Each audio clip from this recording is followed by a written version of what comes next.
Here's a list of everything that Shrek 2 does right. In this video, I'm going to explain why Shrek 2 is perfect, and I'm also going to point out every time it does something that I like. If you haven't seen this movie, don't worry, I'll cover the plot as we go along. But first, what's your deal? Brick joke. What's that? You'll explain later.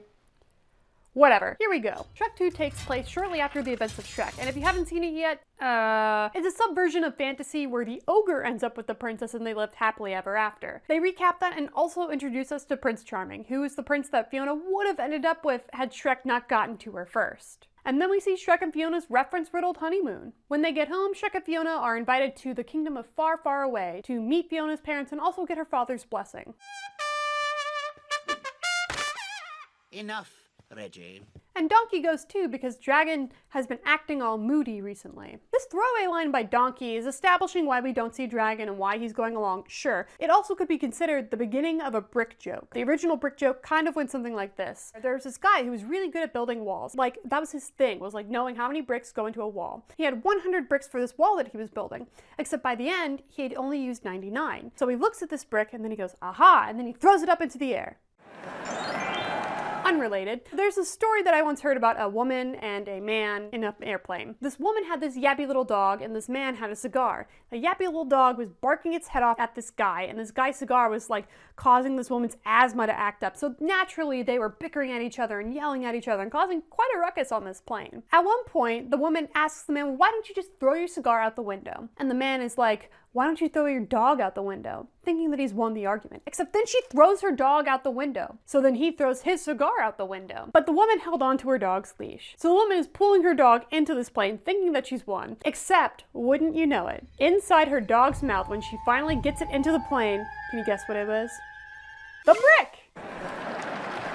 So a brick joke is a kind of setup, payoff type deal where an element or person is brought up, and before we understand why it was brought up or why we're supposed to pay attention to it, it's quickly cast to the side. The audience forgets about it. And then after some time or another joke or what have you, eventually comes back up again and it all kind of comes full circle and you understand. So the brick joke here is that Donkey sets up why Dragon is absent, and the payoff later, like past the credits later, is that Dragon shows up with her and Donkey's mutant children. Surprise, her being moody was actually just her being pregnant. That is the first of many brick jokes and one of the prime examples of how Shrek 2 is actually a master of setup and payoff and also continuity. So they pull up to Far, Far Away, which is basically LA. They roll up to this castle and there's a lot of fanfare, except it goes dead silent when Fiona and Shrek exit the carriage, and there's this long, awkward walk as they go up to meet Fiona's parents. Meeting the in-laws is always pretty rough, but this is bad. And it only gets worse. Things I like, the visual language of how Shrek is feeling reflected by the bird behind him, making him look like prey, and also how that foreshadows what eventually happens to Shrek. At dinner that night, Fiona's dad, Harold, is particularly hostile toward Shrek, and Shrek is hostile right back. It's so nice to have the family together for dinner. So Fiona storms off, mortified and upset that her dad and her husband aren't getting along, and her tears summon the fairy godmother.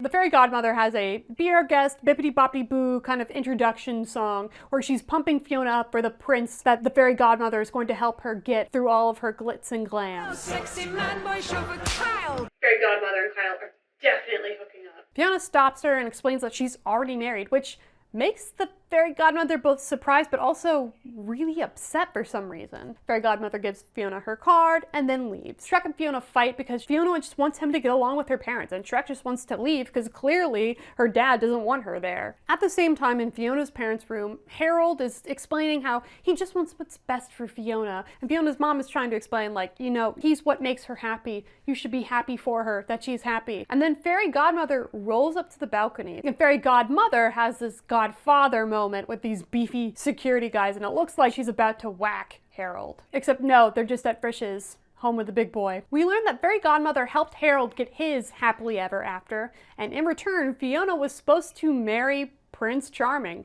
fairy godmother's son. All roads really do lead to nepotism.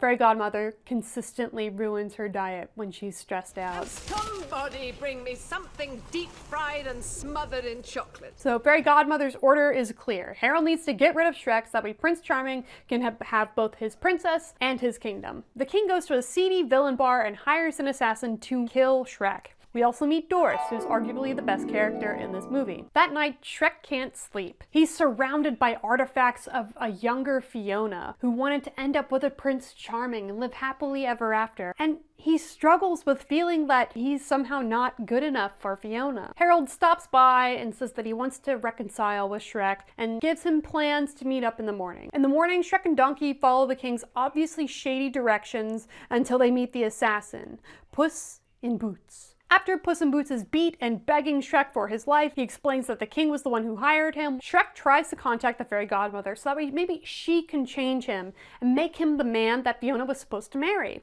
But he gets her voicemail, so they decide to go to her office in person. They arrive at Fairy Godmother's quaint little corporation in the woods. Wow, that is such an accurate representation of brand image versus actual corporation.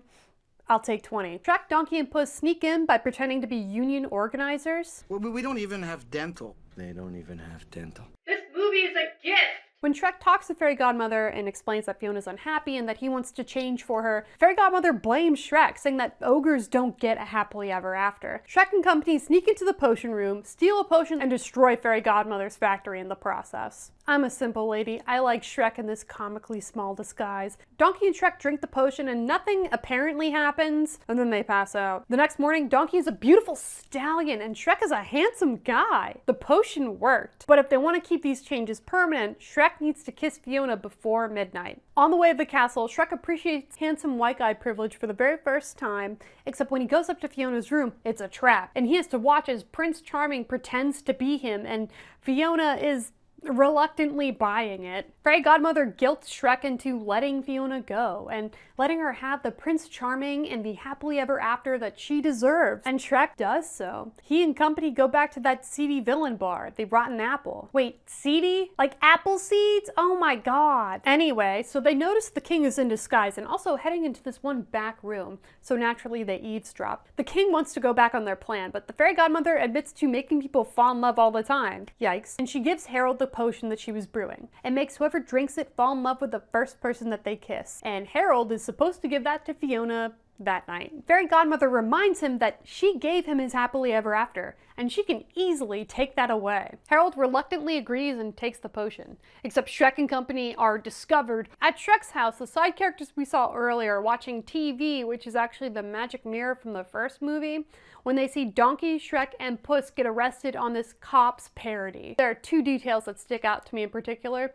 The first one is how they pepper spray / mace them with like actual pepper grinders, and there's also the pursuit scene. We got a white Bronco heading east into the forest, requesting backup.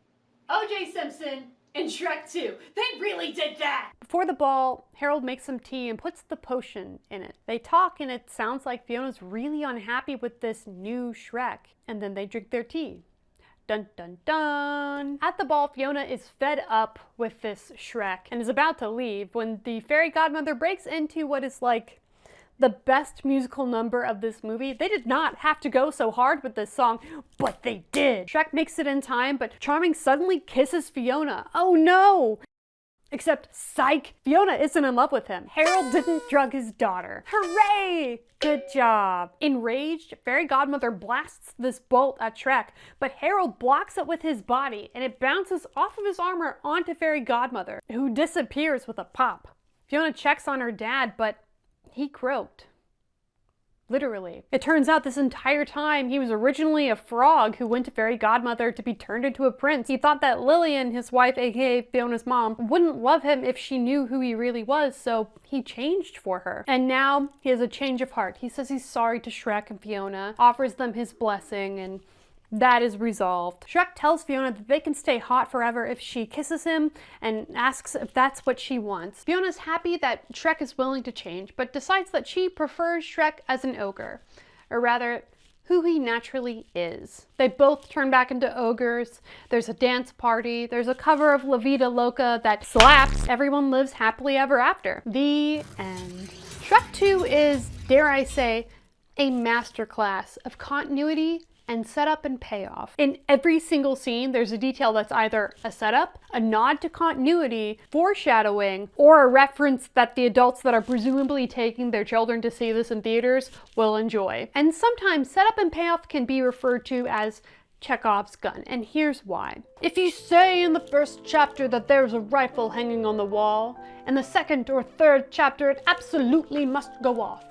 If it is not going to be fired, it shouldn't be hanging there. The writer Chekhov basically said if you introduce something in a story, for example, a gun, it should be used before the end of the story. If you take the time to show something to the audience, there should be a reason for it. Shrek 2 does this beautifully. Throwaway gags or characters that would otherwise show up and then never be seen again, show up again. Fairy Godmother's introduction song is not the best song in this movie by far, but at just under a minute, it does something kind of amazing. We have multiple elements of setup and payoff that are set up here in this song that appear later. Kyle, the sexy man-boy chauffeur, acts as a brick joke. Oh, I see.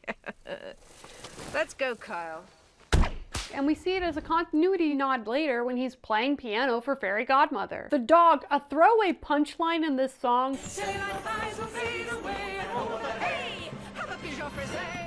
appears in later scenes and becomes the setup for its own jokes. Exquisite. What do you call this dish? That would be the dog's breakfast, Your Majesty. If this were any other movie, that dog would not exist after this scene. The talking furniture, set up in this song, and paid off when they assist Fairy Godmother in keeping Shrek from Fiona in a later scene in the movie. The card that Fairy Godmother gives Fiona at the end of this scene becomes a useful plot device for Shrek and company when they need to figure out where they need to go next and how to contact Fairy Godmother. Everything has a purpose, and to me, that's awesome. As somebody watched this countless times as a kid, I'm still finding something new to appreciate with every watch through I have. And like I've said before, that to me is a mark of a very good movie. The last attention to detail for Shrek 2 that I'll mention comes from the DVD features. There were standard things like movie settings, deleted scenes, promos for whatever movie the studio was working on next, but then there was something else. Under the special features, you could click into the Far, Far Away Times, which was the in-world Far, Far Away newspaper with interactive stories that you could click on and some that would expand the world building and lore of Shrek 2. There was also the DreamWorks Kids tab, where if you clicked into that, you could play a mini game or two, but you could also put the DVD into your computer and you would have a bunch of printable options for kids. So naturally, I didn't let myself get carried away with that. And finally, you could select Far, Far Away Idol, which was an American Idol parody. You could listen through the characters singing their songs and then you could select a winner. This is the Far, Far Away Idol press guide in case you wanted to have a Far, Far Away viewing party with some of your friends. If you like watching this video, give it a like and tell me what you'd like to see next. I really appreciate reading your comments. My name is Kairi and what? Fine. Okay, I guess I'll address the elephant in the room. Yeah, I am proud of that, actually. All right, go ahead, party pooper. Ruin my fun. I'm gonna go get some Soylent. See ya. Look. Believe it or not, Shrek 2 isn't perfect. There are some references in it that really aged the movie, or worse, that are perceived much differently now. Police brutality! Police brutality! Some gender-confused wolf. Much differently. In those respects, it really is a product of its time. And sometimes it relies way too much on the heavy-handed soundtrack to get across what's going on screen. Shrek is entering a new, upbeat town that's very different from his swamp. Funky Town instrumental.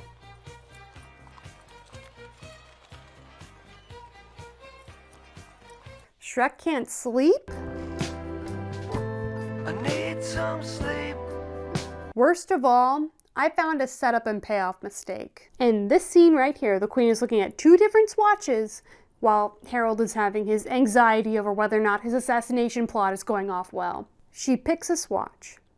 And then, after that, nowhere in all of the scenes and every pixel that I scanned through could I find this one fabric swatch. So the entire basis of this video that you clickbaited, it's not even real.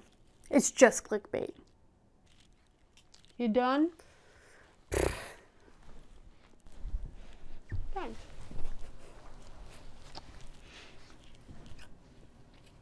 No, I thought it was good. Like there's some actual criticism in there. You did good. My name is Kairi. This has been Flights of Fantasy. And until next time, live well and love what you love, even if it's not perfect. You want some soylent? You want some? No.